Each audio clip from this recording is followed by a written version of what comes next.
Have you ever wondered what games you should keep or you should lose? Find out here at Purge Reviews. Have you ever wondered what games you should sell or you should use? Find out here at Purge Reviews. Find out on our top 10 list what games you cannot miss. Don't forget to subscribe to Purge Reviews. Have you ever walked into a beautiful church and seen a stained glass window? Have you ever seen the light come through a stained glass window and just think of heavenly creatures or peace or serenity? Have you ever thought about the craftsmanship that has gone into building these windows? Today in Sagrada, we are those craftsmen. We are building the stained glass windows that have amazed people throughout time and increases the beauty on our planet Earth. By rolling dice, drafting, and placing dice, we are trying to build the most beautiful stained glass windows that anyone has ever seen. Of course, by doing so, we score victory points by meeting public objectives and our own private objectives of what we are trying to accomplish. Throughout the game, you will have the exact number of dice that you need in order to build your stained glass window. What's the big deal with that? The problem is there are placement rules and how you can place those. No two dice of the same color can be orthogonally adjacent, and no two dice of the same number can be orthogonally adjacent. To complicate this, your board has spots reserved for certain colors and certain numbers. Sagrada, when it's sitting on the shelf of your game store, is going to look very, very beautiful. It isn't going to have trolls, it's not going to have dwarves, and it's not going to have elves. You're going to get this stained glass window that's going to let you enter the world of these churches. The rulebook for Sagrada is very colorful, and that's something that's going to jump out at this game fairly easily, is the colors in this game. The rules are not very long. There is some solo play rules at the bottom, but just a couple pages here is all you're going to need to learn this game. To set up Sagrada, you're going to put the little round tracker there. Everybody's going to get one of these stained glass windows. You're going to shuffle up and flip over and pretty much randomize this, and you're going to grab one of these. You will then slide it inside your stained glass window to signify a different board every time you play. At the bottom, it will tell you how many favor tokens you get. The number of favor tokens you get is based on the difficulty of the board. In this case, 6, which will signify this is a very difficult board. You'll take your 6 favor tokens and you'll set those aside for now. In addition, you're going to shuffle up the deck for these workman cards. Grab 3 that the entire game will use, and then take the 3 random cards and put those where everybody can see. In addition, you'll shuffle this deck. You'll also grab 3 of these cards randomly, and you'll add these that anybody can use at any time. You also shuffle the secret objective cards. Everybody will get one that only you know what it says. Each one of these objective cards will give you the sum of values on the blue dice. Any blue dice I use, my victory points that I get will be the number of pips on those blue dice. This will be secret, only I can see that. Let's take a look at these 3 cards anybody can use that we randomly selected. You will get a number of points, count of diagonally adjacent same colors. So if they're diagonally adjacent and they're the same color, I will get points for that. I will get 6 victory points if there's a row with no repeat colors. And you will get 2 points for every set of 5 and 6 anywhere in my stained glass window.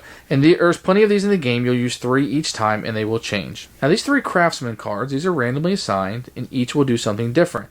In this case, after drafting, you increase or decrease the value of the drafted die by 1. Reroll all dice in a draft pool. This may be only used on your second turn before drafting. And move any 1 die in your window, ignoring shade restrictions. You must obey all other placement. So these will be different every game, and the way these work is very easy. If nobody has used it and you want to use one of these cards, you take one of your favor tokens and you place it on there. If anybody wants to use the same one again, whether they have used it or somebody else has, it then requires 2 favor tokens. So each time it gets a little bit more expensive to use that card. So now we know how the game is going to score. We know how we can break the rules, but let's talk a little bit about how the game actually works. What we'll be doing during the game is we will be drawing dice from this bag. And you always draw 1 more dice than the number of players. So let's pretend, like, just for simplicity's sake, we're playing with 2 players. We will roll the dice, and then we will take turns drafting this. It's a snake draft, so the first player will go first, then second, then third, then fourth. Then the fourth will pick again, third, second, and first. If you're playing a 2-player game, the first player will pick 1, then the second player will pick 2, and the first player will pick 1, and there'll be 1 left over. That dice that's left over will be placed on the turn tracker to represent the 10 turns in the game. Here's how you utilize your board. This is really all that matters, which is down here. Each of these spots will fit a dice into it. If you have a color on your sheet, then only that color can be placed there. So for instance, here we can only play a red. Here we can only play a purple. If there's a number, you can play any color you want, but you can only play that number pip. So a 6, a 5, a 4. Now this is a really hard board. The additional rule is that I can never have the same number nor the same color next to each other. So I couldn't place this here because they're both red. I also couldn't place them here because they're both 3s. Now I could place this here because they're diagonal but not orthogonally adjacent. So this would be a valid move. When you first start, you have to place on the outside of the board. So maybe I would take this dice. My opponent chooses a dice, and then I can choose another dice. Now my second dice must be adjacent to this dice. Now I have a blue 6 that's available, and that meets up with my objective card. So maybe I'll put that right there. But the reason why I might not want to put that there is because this also requires a 6. So I'm going to be unable to place that there. So maybe I'll place it here.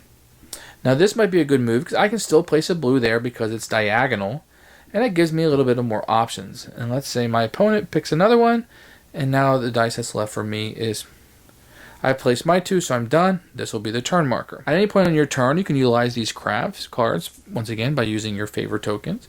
And you're also going to be drafting these dice. Eventually, you will draft enough dice to fill this spot up. If you're unable to place a die, it just gets discarded, and you're going to have some missing holes, and you're going to lose victory points for missing holes. Keeping in mind, each game is going to play differently, once again, because of the objective cards and your secret objective. Thanks for watching the video. I really appreciate you tuning in. If you liked it, please like it and hit that little subscribe button. That really helps out the channel, lets us know that you're getting the videos that you want. If you agreed or disagree with what I said, feel free to comment below. I'd love to hear what you have to say, and I promise that I will comment back. Thanks for watching, and everybody else, keep playing games.